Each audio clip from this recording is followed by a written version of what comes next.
I'm Ricky Willis. You might have seen me on TV, and now I'm taking on the podcast world. Join me as we dive into stories of ordinary people doing extraordinary things. I believe everyone has a story we can learn from. Let's talk about yours. This is the Clever Conversations podcast. What's going on, baby? It's your man, Clever, Clever Conversations. And so today I have the absolute pleasure of being joined by somebody who I call an artist, one of my favorite artists. I also have the personal pleasure of calling him my friend/brother, Uncle Gymini. What's good, baby? What's up, champion? So how you been, man? Spoiled. Okay, I love it. So first, I want to say thank you for taking time out your busy schedule to stop by and chop it up with your mans. Man, thank you for being my friend for over 30 to 35 years to be Yeah, man, real. we go back to my Jerry Curl days. Man, boy, look at here. Hey, that's enough. So do me a favor if you don't mind, and tell the people a little bit about a brief synopsis on who Uncle Gymini is.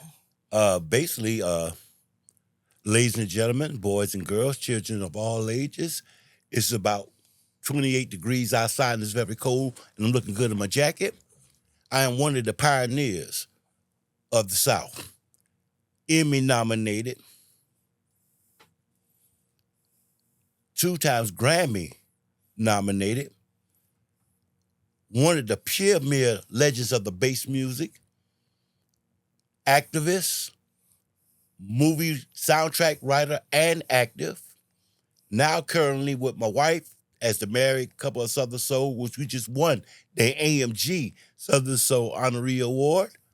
I am the godson of Mr. Maurice Starr, the one who brought you New Kids on the Block and New Edition. I'm also the man that gives you everything that you need to help you in this music industry.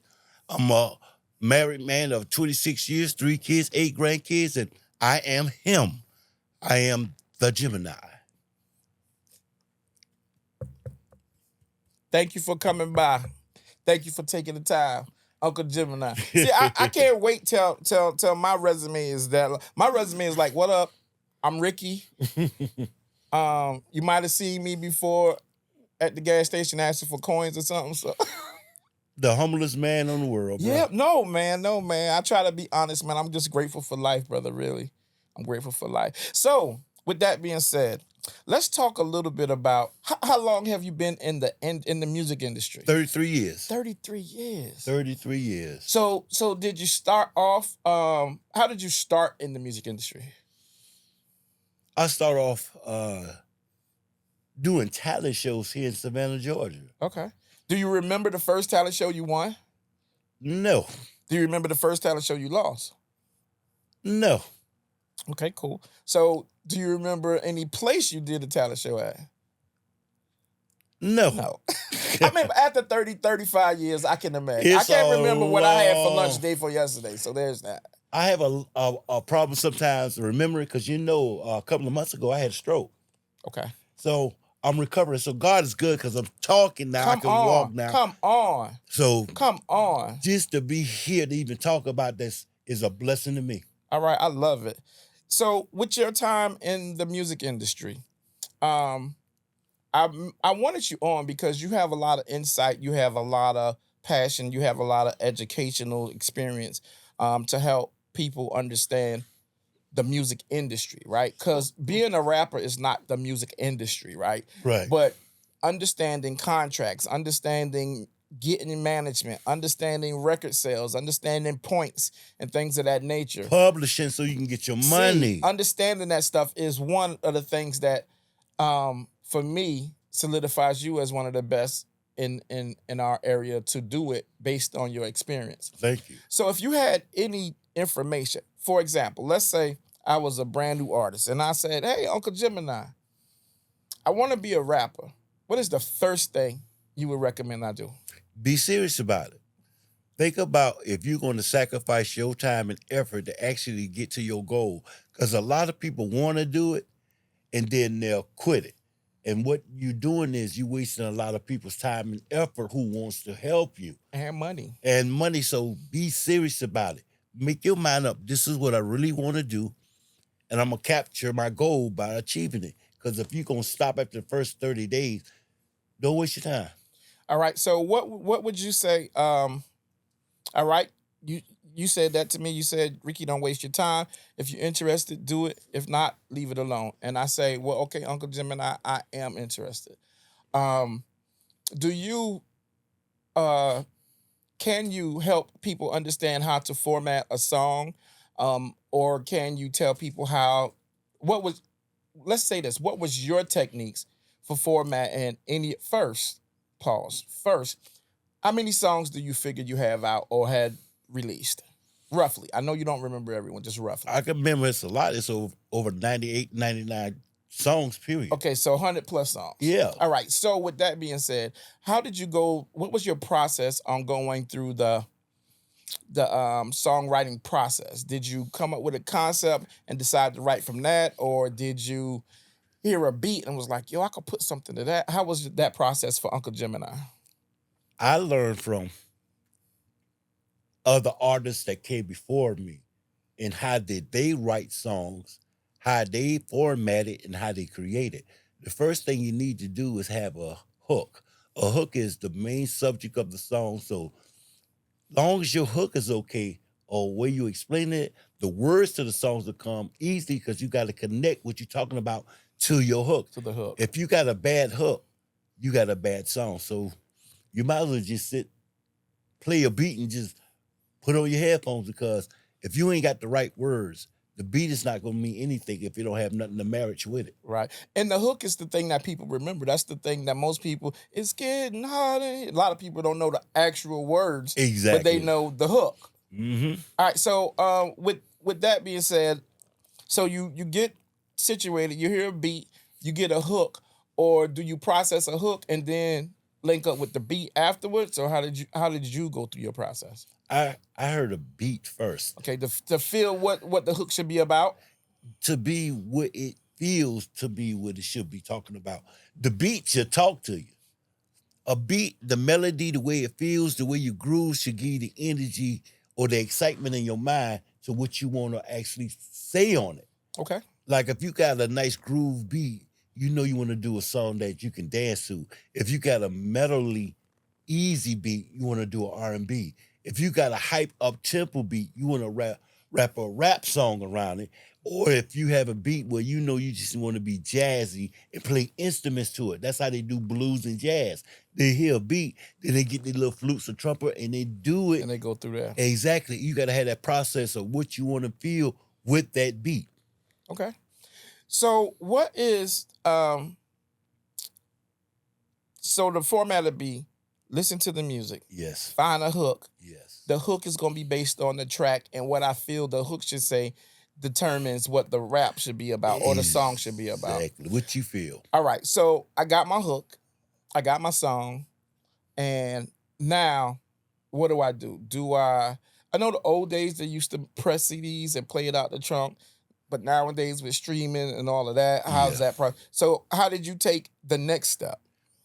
I got my stuff published. Before you think about pressing anything or sending anything out, once you get your craft together, which is your music, that's your foundation. You got to protect your foundation because that's your building. And the way you get the paperwork for your building is you register it, you copyright it, you get it registered, and you format it so it's mine. So do you recommend, I know times have changed and a lot of people do it now without using an entertainment lawyer. Yes. Do you recommend having a lawyer to back up anything that happens, anything that might come up, or do you recommend doing it on your own? And if you and per whatever you recommend, why should they do it that way? Learn it for yourself. The Lord said something very wise. Don't depend on man, depend on me. I took that as I depend on me to learn this business, get as much as I need to do about my register and paperwork. So when I do it and know it right, when I go to a lawyer to help me make it legal, I know that he knows I know what I'm talking about, so he won't rip me off. In this music business, you can't trust nobody. You don't have no friends. You just got associates, people that you know while you're doing your project. So even when it comes to a lawyer, Get your facts and your paperwork right with them because they'll rip you off. So what to people that don't know, what is the importance of getting publishing yourself or having being published? What is the importance of that? It's like, let's say you work at Burger King. You worked all week flipping them burgers, making them fries. Yeah, double That's- Whoppers cut in half. That's right. That's your work, right? You want to get paid for your work when you work at that restaurant, right? Oh, let them try not to pay me. Exactly. So if you got a craft and that's your work, why wouldn't you not want to get paid for your works? I mean, you can just do songs and just have them in your radio to play at the house, but if you really want to take care of your family with your craft, get paid for it. So are you saying that you cannot make money without having something published? No, that's not true because you can always go underground. But you'll be very hurt if somebody in the underground takes your idea, steals your idea, Which can happen. go with the right direction of how you do it the right way, and get millions while you got pennies. So publishing says to the world, this is my project. This is my building. This is my building, is what the publishing says. Exactly. All right. So I wrote the rap. I heard the beat. First. I got the hook. I wrote the rap. I went through the process of getting published. And now what? How you gonna get people to hear it? How you gonna promote your music so people can hear it, so they can be interested in it to buy it? It's like if you do a album and when it's complete, you just sitting on the table, who gonna hear it? What are you gonna do to get that album out to the masses to get their attention so they can hear it to enjoy your music? Because you can sit there and say, I wish it had happened. It don't. Faith without works is void. You can pray all day and say, I want this to happen, it's gonna happen. But if you don't put in the work, it's gonna go void. Have faith that you have the confidence to promote your record so the people out there can actually hear it. Okay, so again, with the changing of times, I know you've been doing it for a while. And with that being said, you've seen it go from one kind of way to get it published and one kind of way to get it out. But with today's industry, a lot of people are becoming independent. Yeah. So what is your recommendation on, what is your thought on being an independent artist and a pro and a con to it? The pro in it is you control everything that goes on when it comes to your craft, the ideas, how you want it to, you make yourself look, how you want to put it out, and most importantly, how you get your coins, Bitcoins, dineros, moolah, money come back to you. The bad part, the majors can beat you because they can get it out faster than you can. Like I said, you could put a song out independent, but if it sounds good and you just in your city, somebody in the major could be in your city, hear your record, take it to another artist, rearrange it for them, and put it out in masses. And it looked like you stole their idea instead of the other way around. With your time in the industry, have you ever experienced with, man, that's mine. 3 of them. Really? 3 songs. In anything that that you can tell us without, getting into any legal stuff, any songs that you could tell us that we might know or that we may have heard? You know them. They were some of the biggest records in the world. I know Jackie looking at me say, watch your mouth, boy. Okay. Again, I just want to know stuff that we could know, that we might know. We don't want to get to know legalities over here where they shut me down. I'm the man that wrote Tootsie Roll. The butterfly, that's old. Let me see that Tootsie Roll. Oh, sorry. I'm the one that wrote Yeah for Usher. Yeah. Really? Jermaine Dupri, Welcome to the Atlanta was first. Welcome to the Seaport, where the players play all day and every day. Really? Yes. Not Project Pat. What's that boy that came out of Milwaukee? In my projects. And then. In my projects. What was the name? Cuckoo Cow. When everybody in Savannah remember on the radio, well, I was born in the projects, raised in the projects. Strange days, I'm getting blazed in the projects. Hollered at the chickens getting laid in the project. Gemini Wow. took my ideas, format, and took it. Jermaine Dupri was so bold, we put it in his hand. Said, we're going to do something with it. A month later, I see him and Ludacris on TV saying, welcome to the land where the players play. Wow. But what was the song? Welcome to the seaport where the players play all day and every day. Welcome to the seaport. Man. So we do know your stuff. I mean, people who might not think they know your stuff know your stuff. They know my but they stuff know your well. stuff from the sideline because it was. So, what lesson, if any, did you learn from that? From writing the music and presenting it to a super producer, if you will, to some super producers, if you will, and to hear it remade or redone. Yeah. What lessons was learned from that? It was my fault. I didn't do my homework. I went in the classroom and tried to cheat, get an easy grade, wound up and got an F because I didn't do my due diligence to learn my craft back then to what I know it now and suffer the consequences. I just say I'm a better man now because you can't do nothing over me now. They can't touch you now. No, I tell So lawyers is it what fair to to do. say that those things that was taken from you were not published at that point? No. They were still early when you was learning all that stuff? Exactly. Okay. That's why I could tell them now from experience. See, anybody can tell you anything, but no man will understand what's going on until you walk in them shoes. If you never walk in them shoes, how you gonna learn the footprints? Facts.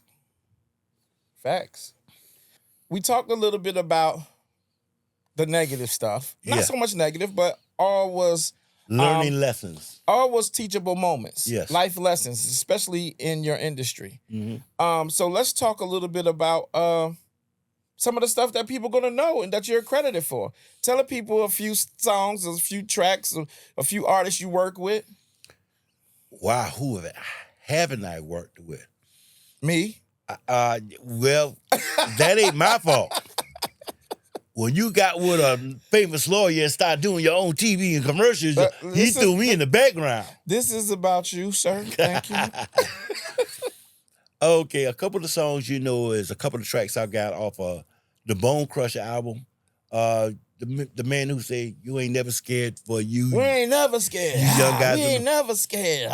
We did a song together. We did a song called What Now that's on this album. I got a couple of records for Freeway Rick Ross, the real Rick Ross. I got a couple of songs and soundtracks off of his movie and soundtrack. That's why I won the Emmy nom off. Come through. Congratulations. I got an Emmy nomination on that. Of course, my dog, Lil Johnny Eastside Boys, to the windows, to the wall. Yeah.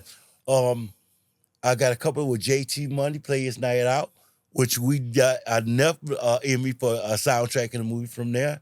I got a couple of soundtracks on movies. Come on, think, baby. Keys to the City. That's with see, y'all work with me now. Remember, I still had that stroke. That's all right. That's all right. So Keys to the City. Keys to the City and The Vagrant. Vagrant? Yes, and The Vagrant, it was a beautiful movie and a great soundtrack because I got to work with some of the greatest actors out there, like the whole movie Scarface. Right. I redid a movie with them called The Vagrant, and with Keys to the City.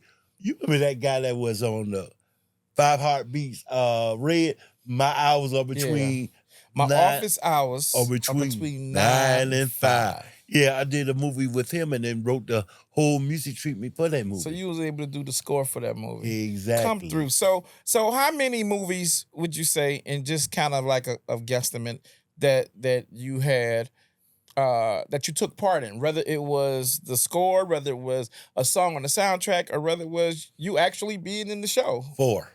Come through, man.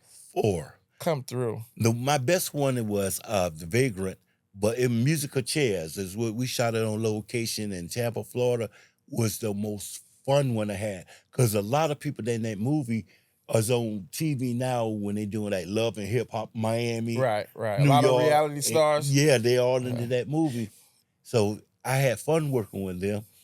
But my first speaking role was in The Vagrant. But my writers for the music is Keys to the City. Okay.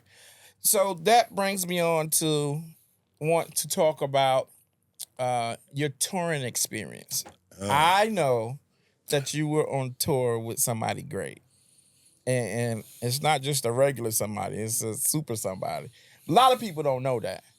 So when you think about your music part of it, who were your mentor, and if you toured with anybody, who was it? Tell the people. I think it was the Jaeger tour. I got sponsored by Jägermeister, the biggest liquor in the world. And not in the country, in the world. Everybody knows about Hold on that. Jägermeister. We're gonna get to that. Hold on for that one. But before I forget, the first African American to be sponsored by, the first black man to Okay, be come sponsored by through. that liquor sponsorship. But who I've been on tour with that I most love,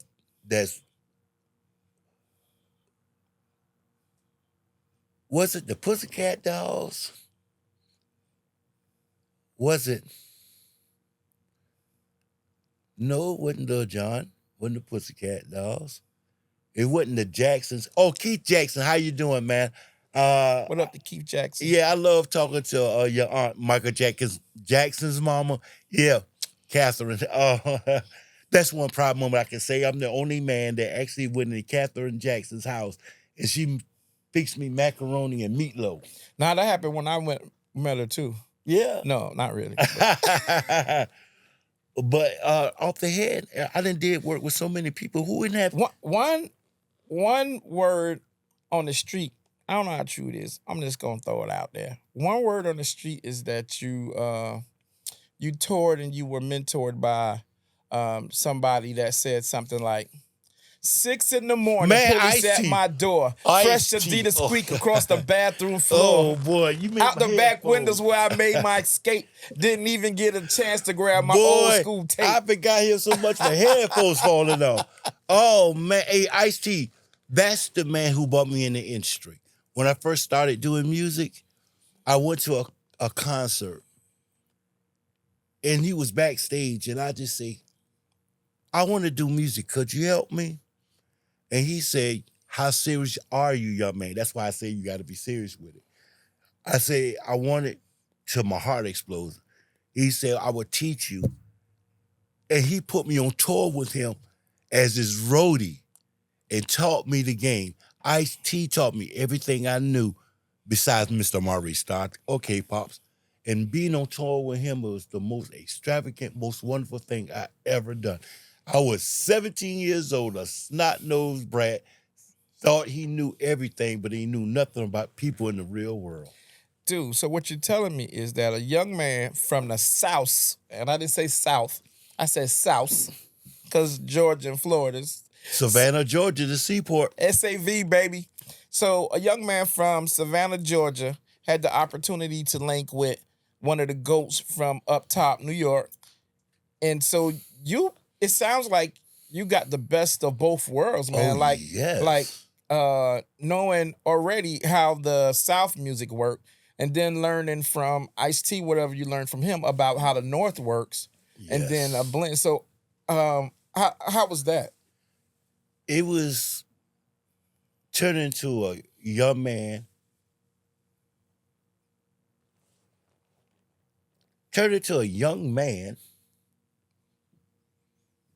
to a grown-ass man. Mm-hmm. Ice-T gives you that power to train your mind, to let you know that you're so much greater than you think you are. He gave you the confidence to say no is not an option. The only person that can stop you from rising to where you need to be is you.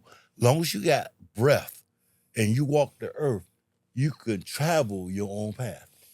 I had the pleasure of interviewing somebody, and one of their things were, I do not need permission from anybody to be great. Exactly. I don't need permission from you for me to be great.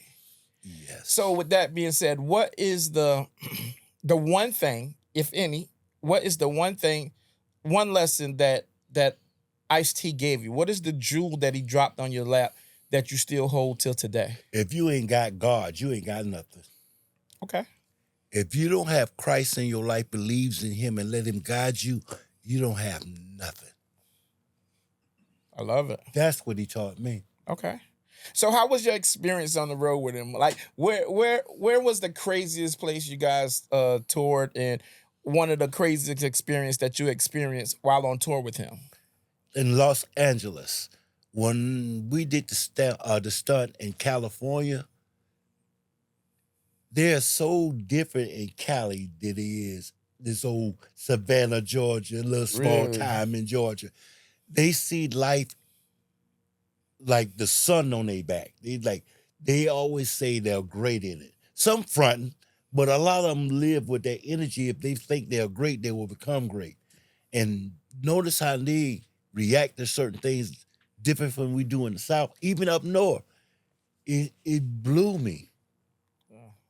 It blew me from dressing to talking to women, how to make yourself seem bigger than what you are. That's what I say, to be fronting. Yeah. But it give you the confidence to actually do what you need to do. Like they say, fake it till you make it. Right. They faked it until they made it. They was so much Hollywood, they put a sign up there. Hollywood, fake it until you make it. Man. So during that time, the time that you shared with Ice-T on tour, which celebrities, musicians and or rappers and or whoever did you get a chance to meet through him? uh, Lil Jon and the East Side Boys, Patti LaBelle, Philly Queen. uh, Philly Queen a young Pharrell before he blew up, before he was happy. a Biggie Smalls before he blew up, a Tupac before he blew up. Pause. You met Biggie and Pac before they were Biggie and Pac. Pac, yes. Wow. Yes, I'm talking about before Tupac did the Juice movie. Wow. I'm talking about he was How was that experience? Pac had to be the most realest person besides myself and you that I'll ever know. He really spoke his mind. They call him a smart mouth young man, but no, he just knew what he wanted and nobody was going to stop him. And he had the knowledge from life that he was going through because his mama was a Black Panther. Right. He had wisdom to speak it and express himself so you would listen to it, learn from it, and try to be better by doing what he was saying you should be doing. Okay. Tell me in your years of experience, one of the times when you experienced a situation and you was like, I don't know what to do in this situation right now. Any story that you could pull that is tellable. I say when I was coming up and I was start getting a buzz in with my name, Trick Daddy was already blown. He had www.thug.com and he was big. But because I was getting a little buzz, not big, but a little buzz, he brought me into the area where he says, or made me feel like you as big as me. No man should ever be above you.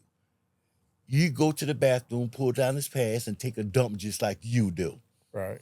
So no man should have nothing over you. And doing that, the red carpets he used to do, he took me on. The parties he used to go to, he took me. The conversations and interviews he did, he took me. See, Ice-T didn't do that. He tried to protect me. He didn't want me to grow up too fast in that lane. He said, because they will rip you and shred you apart.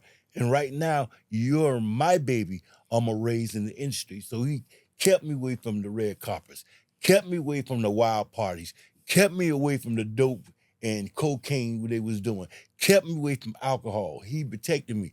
Trick Daddy said, boy, we going all out, boy. So Listen, if you're gonna do it, do it. So Trick Daddy taught me that. So to this day, it still blows me how wild people can get. And so you had the opportunity and experience to hang out with Trick Daddy and Trina, I'm guessing? Trina loves my wife, Jackie. Okay.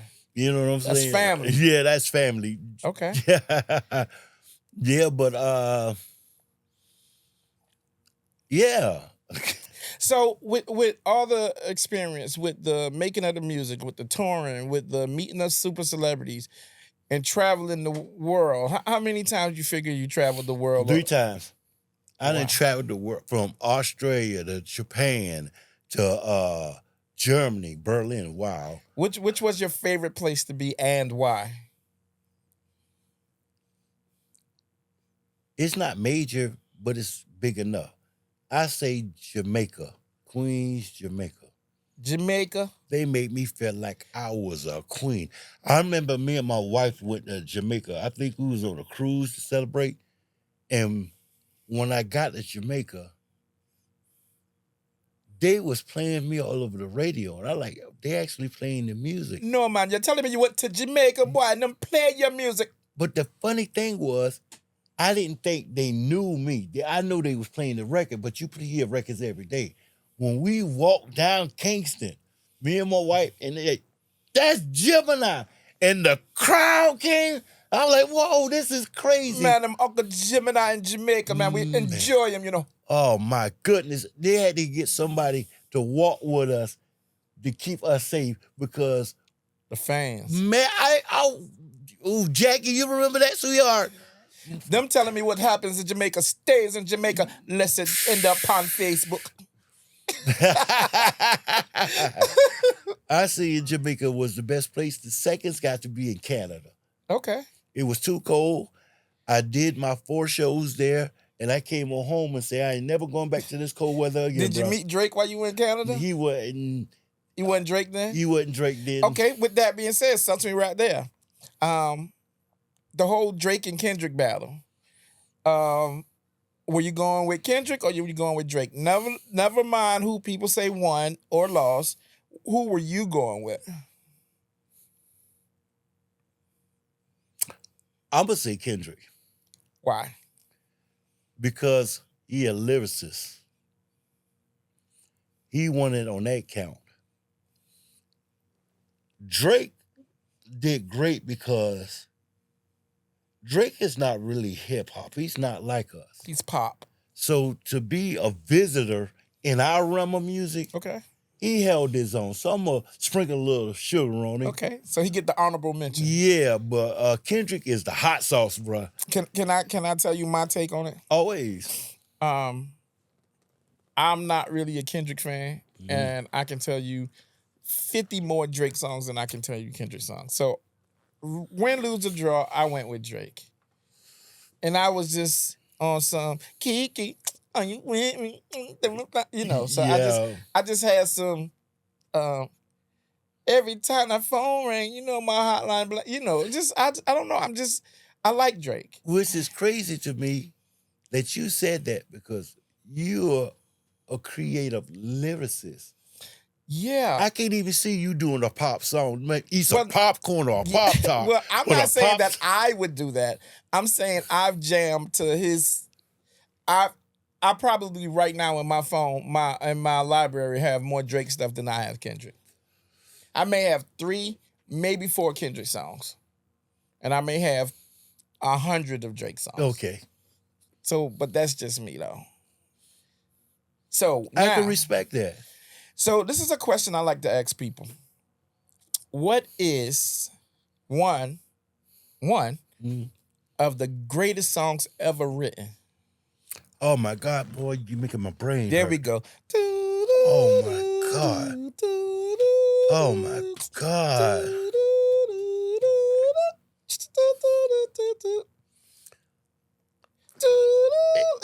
1,000 songs going in my head, Just give me man. one of the greatest songs ever written. And tell me why you think that is. Well, you got me mixed up because there's 2 artists and I can't pick them. Pick one. I'm going to say R. Kelly because I would say Michael Jackson has the best records, but half of them R. Kelly helped write. So I'm going to say R. Kelly. One song. Oh my God. You remind me of a Jeep. I I wanna wanna ride ride it. ya. Something like my sounds. I wanna You know why? pump it. Because the creativity of saying that your woman mind you of your favorite materialistic things Okay. got to me. Like, Okay. cause you love to ride your Jeep and you love to ride your woman right. I like it. I Something like like it. her sounds. You love the music in your car. But when your woman is talking to you in love, that sound of her voice telling she loves you make you feel good. I like it. One of mine would probably be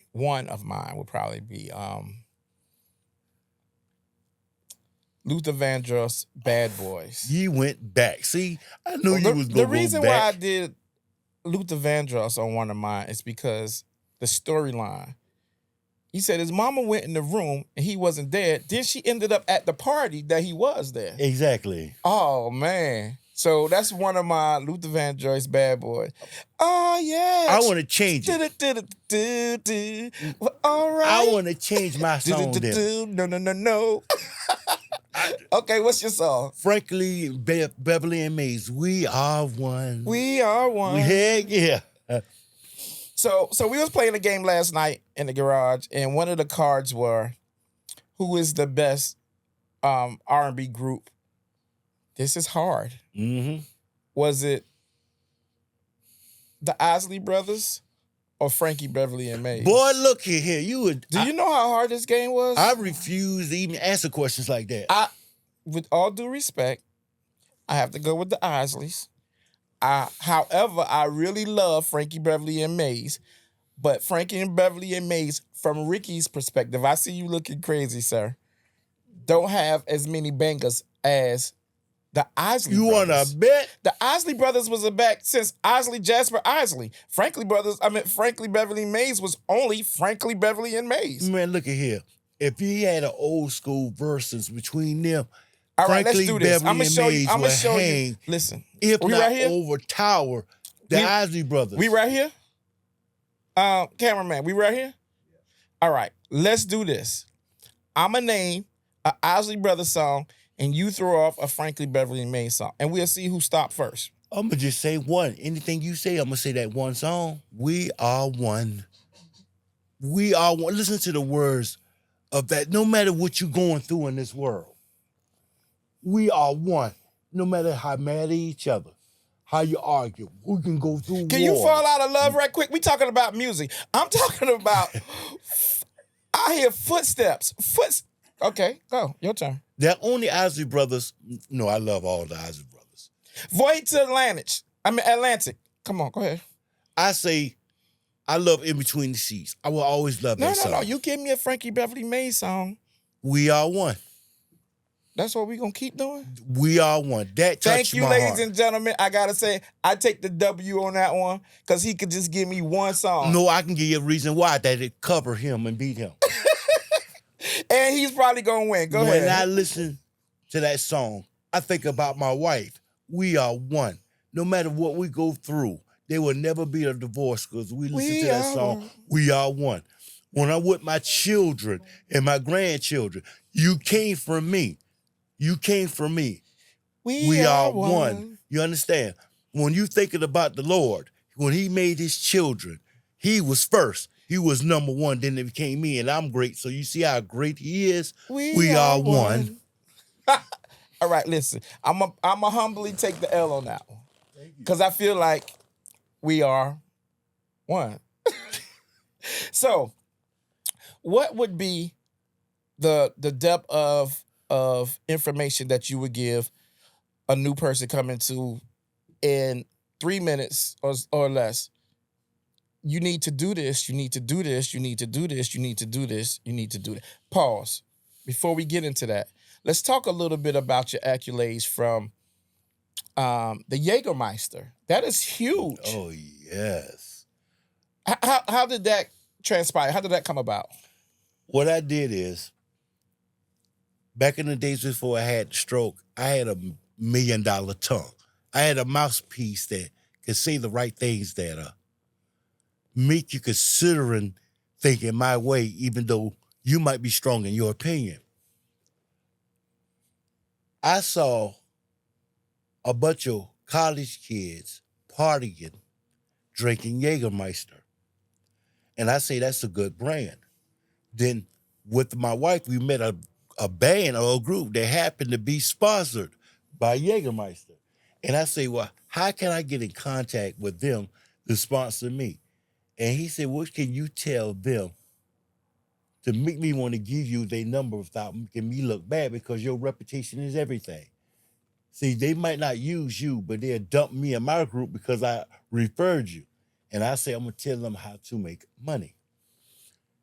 Well, after a period of time and he getting to know me, a month later, he gave me the number, the direct number to Jeff. Jeff asked me on that phone, young man, first of all, when I approached him, I say, hello, my name is Maurice Johnson, and I'm very interested in helping you promote your brand that'll help my music career and help make sales for your company. And he was like, okay, that sounds wonderful.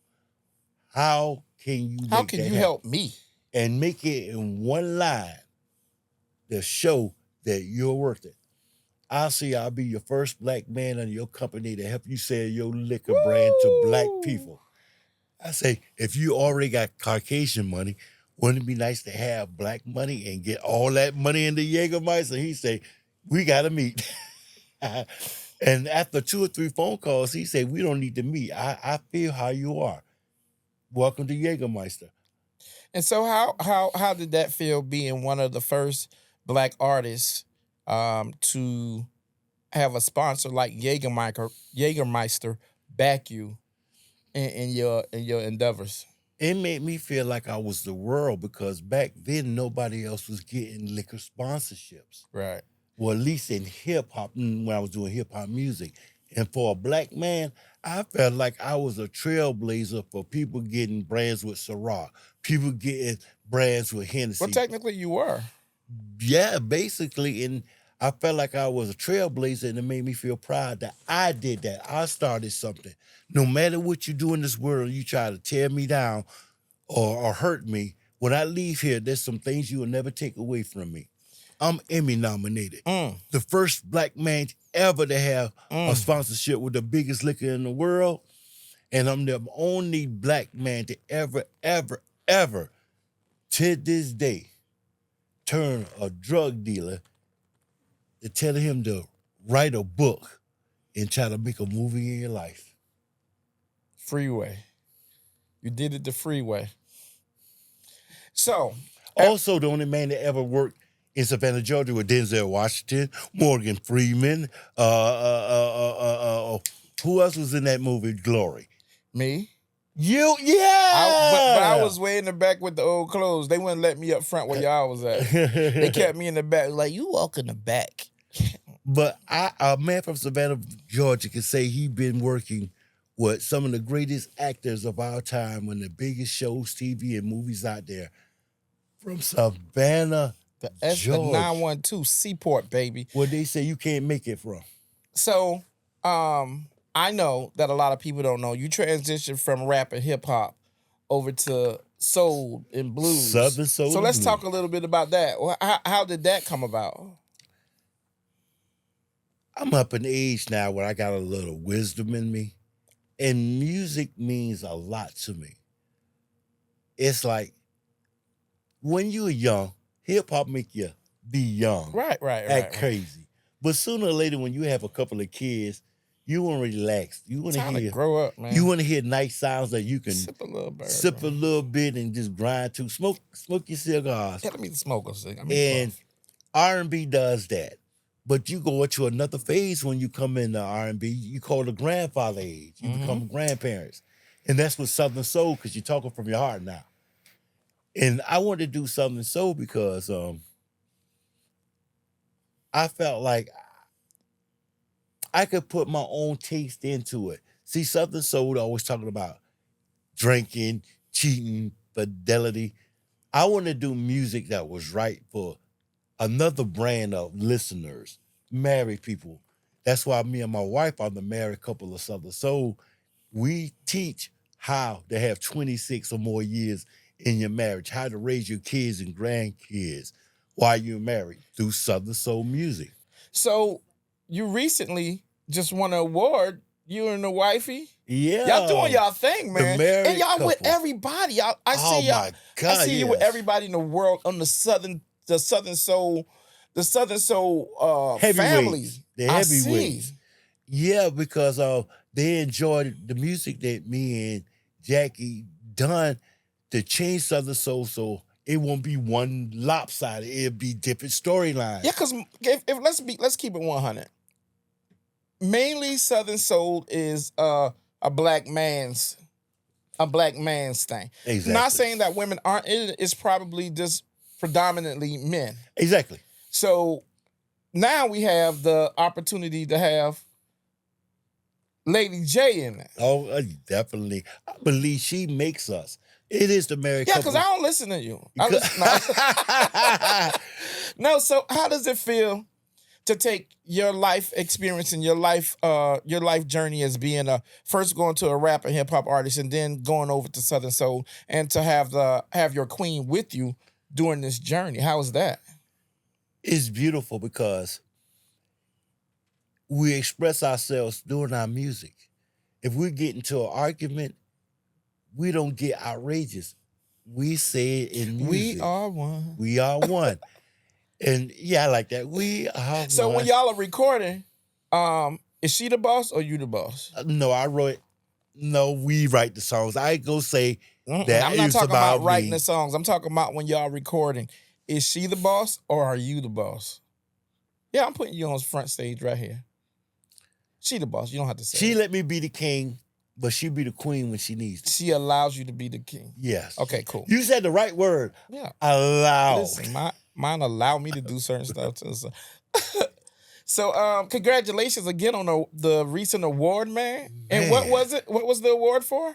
The AMG Southern Soul Life Award. Life Award. The married man. couple of Southern Soul. And how long have you and her been doing it together? 4 years. Man. 4 years. How many songs or / albums do you guys have together? We have the married couple of Southern Soul, that's 1. Date Night, that's 2. And we working on a 3rd one. I don't know the name. I might name it We Are One. We Are One. So listen, but in retrospect, having an opportunity to work with the queen, having an opportunity to be with her and create a project of music with her is also allowing you guys to be psychiatrists, if you will, for other people. That's what Jeter Jones said. He said, y'all gonna make an impact in this industry because everybody always talking about, I'm gonna leave you, or when I'm gonna get out of you, when I'm tired of you, I'm gonna move on. Y'all keep giving us solutions on how keeping y'all relationships together. How it work. How to keep your marriage stronger. How to raise your kids and grandkids together so they can be better as they get older. So when we leave here, they're gonna be our imprint of how we was on earth. So hopefully, I'm gonna throw hopefully out there. Hopefully, I can have at some point sit down and have a conversation with the queen on how it feels to be a female in a male-dominated industry. You can do that. No other man is not going to interview my wife without me because I don't play that with my wife. But she loves you like she loves me. Like, so you're the only male going to do that. You. Her brother. Her brother. That's right. That's right. Hey, so Unc, man, anything that you got coming up? Anything that tell people how they can reach you? Much. Well, just tell people how they can reach you. You can reach me by just Googling the married couple of Southern Soul platforms, Spotify, Pandora, YouTube, or anywhere you can get your music that you can stream. The projects that's coming up now is definitely a lot of shows. Look out for us because we're going to build a website, site, so you can find all the shows that we're going to be doing. all the upcoming movies that we're doing, Come our through. upcoming soundtracks we're doing, and we're gonna be doing a movie with me and my wife that show you how to make it right by putting God first. Well, hopefully you'll put a little kid named Clever in some place. Let me walk down the sidewalk or something. Like I'm sure it's something I could do in the movie. If I need to get coffee, I know where all the Starbucks at. I know where all the Dunkin' Donuts. So I'll be able. Anything for the man who once saved my life. See, he's not telling you how We- humble he was. We're not doing This that. young man saved my life. He one that truly showed me to fear no man. But we're not gonna do that. I appreciate that. That's a life story from you and I. This is about you. It's about I wouldn't be doing this here today if it wasn't for somebody saving my life. We save each other lives. What about that? You saved my life. So anyway, man, listen. And just so you know, the Clever Conversations, we are now on Amazon Music, Apple Music, Spotify, YouTube, IG, Facebook, Podbean. You get us wherever you get your podcasts at. We working, baby. We working. What he said. So don't forget to like, comment, and more importantly, subscribe to the Clever Conversations podcast. We out here. And so, Uncle Gymini, we like to end every podcast by telling the people 2 fingers, 1 love. If you don't mind, let's do it. Man, of course. 2 fingers. 2 fingers. One One love. love. We are one. Oh!